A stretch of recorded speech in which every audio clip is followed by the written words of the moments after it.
ನೀವೇನಾದರೂ ಮನೆಯಲ್ಲಿದ್ದೇ ಕೆಲಸ ಮಾಡಲು ಬಯಸಿದ್ದೀರಾ? ಆಫೀಸ್ ಕೆಲಸಕ್ಕಿಂತ ವರ್ಕ್ ಫ್ರಮ್ ಹೋಮ್ ಡ್ಯೂಟಿನೇ ಬೆಸ್ಟ್ ಅಂದ್ಕೊಳ್ತಿದ್ದೀರಾ? ಸರಕ್ಕಂತ ಫೋನ್ ತಗೊಂಡು ಟಕ್ಕು ಟಕ್ಕು ಅಂತ ಗೂಗಲ್ನಲ್ಲಿ ಟೈಪ್ ಮಾಡಿದ್ರೆ ಮುಗಿದೋಯ್ತು. ಕೆಲಸ ಸಿಗುತ್ತೆ ಅಂತ ಕೂಲ್ ಆಗಿ ತಗೊಳ್ಳೋರು ಈ ಸ್ಟೋರಿನ ನೋಡ್ಲೇಬೇಕು.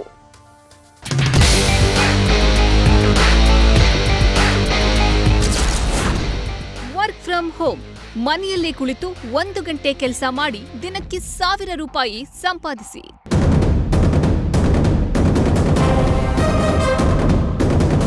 ಇಂಥ ಅಡ್ವರ್ಟೈಸ್ಮೆಂಟ್ ನೋಡಿ ನಿಮ್ಮಲ್ಲೇ ಹಲವರು ಮೋಸ ಹೋಗಿರ್ತೀರಾ. ಇನ್ನೊಂದಷ್ಟು ಮಂದಿ ಕೆಟ್ಟ ಮೇಲೆ ಬುದ್ಧಿ ಕಲ್ತಿರ್ತೀರಾ. ಆದ್ರೆ ಕೆಲಸ ಅರಸಿ ಕಾಲ್ ಮಾಡಿದವರು ಯಾರು ಅನ್ನೋ ಬಗ್ಗೆ ಕೊನೆಯ ಹಂತದವರೆಗೂ ಯಾರೂ ಹೋರಾಡಿರಲ್ಲ. ಆದ್ರೆ ಇಲ್ಲೊಂದು ಕೇಸ್ನ ಗಂಭೀರವಾಗಿ ಪರಿಗಣಿಸಿದ ಪೊಲೀಸರು ಸದ್ಯ 11 ಜನರನ್ನ ಬಂಧಿಸಿದ್ದಾರೆ.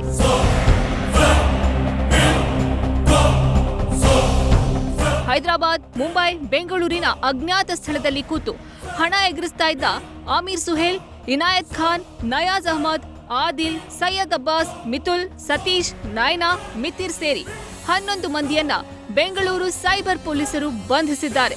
ಬಂಧಿತರಲ್ಲಿ 3 ಮುಂಬೈನವರು, 4 ಮಂದಿ ಹೈದರಾಬಾದ್ನವರು. ಕಳೆದ 2023ರ ಆಗಸ್ಟ್ನಲ್ಲಿ ವಿದ್ಯಾರಣ್ಯಪುರ ನಿವಾಸಿಯೊಬ್ಬರಿಗೆ ವರ್ಕ್ ಫ್ರಮ್ ಹೋಮ್ ಹೆಸರಲ್ಲಿ ಕೆಲಸ ಕೊಡುವ ನೆಪದಲ್ಲಿ ಈ ಖದೀಮರ ಗ್ಯಾಂಗ್ 18,75,000 ರೂಪಾಯಿ ವಂಚಿಸಿತ್ತು. ಈ ಬಗ್ಗೆ ವಿದ್ಯಾರಣ್ಯಪುರದಲ್ಲಿ ಕೇಸ್ ದಾಖಲಾಗಿತ್ತು.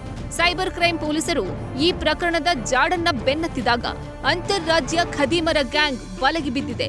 ಕಳೆದೊಂದು ವರ್ಷದಿಂದ ಬೆಂಗಳೂರು ನಗರವನ್ನೇ ಟಾರ್ಗೆಟ್ ಮಾಡಿದ್ದ ಗ್ಯಾಂಗ್ ಇದೇ ರೀತಿ ವರ್ಕ್ ಫ್ರಮ್ ಹೋಮ್ ಕೆಲಸದ ಹೆಸರಲ್ಲಿ ಬರೋಬ್ಬರಿ 2143 ಪ್ರಕರಣದಲ್ಲಿ ಭಾಗಿಯಾಗಿದ್ದು ಅಮಾಯಕರಿಂದ ಬರೋಬ್ಬರಿ 158 ಕೋಟಿ 94 ಲಕ್ಷ ಹಣ ಎಗರಿಸಿದ್ರು.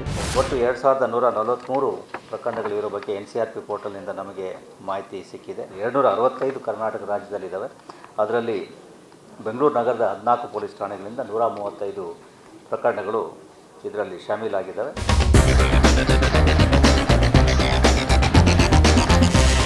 ಸದ್ಯ ಬಂಧಿತ ಆರೋಪಿಗಳ 30 ಅಕೌಂಟ್ ಫ್ರೀಸ್ ಮಾಡಿದ್ದು 62,83,000ದಷ್ಟು ಹಣವನ್ನ ಫ್ರೀಸ್ ಮಾಡಲಾಗಿದೆ. ಕೃತ್ಯಕ್ಕೆ ಬಳಕೆ ಮಾಡ್ತಾ ಇದ್ದ 11 ಮೊಬೈಲ್, 2 ಲ್ಯಾಪ್ಟಾಪ್, 15 ಸಿಮ್ ಕಾರ್ಡ್ ಸೇರಿ ಕೆಲ ಬ್ಯಾಂಕ್ ಚೆಕ್ ಬುಕ್ ವಶಕ್ಕೆ ಪಡೆಯಲಾಗಿದೆ. ಸದ್ಯ ಪೊಲೀಸರ ಕೈಗೆ ಸಿಕ್ಕವರು ಕೇವಲ 11 ಜನ. ಇವರಿಂದ ಮೋಸ ಹೋದವರು ಸಾವಿರಾರು ಜನ. ಇಂಥವರು ಕುಂತಲ್ಲೇ ಕೂತು ಬಾಲೆಗೆ ಬೀಳಿಸಿಕೊಳ್ಳೋಕೆ ಪ್ರಯತ್ನ ನಡೆಸ್ತಿರ್ತಾರೆ. ಎಚ್ಚರ. Shivakumar, news first, Bengaluru. News first ನಿರ್ಭೀತಿಯಿಂದ ನಿಮ್ಮ ಪರವಾಗಿ.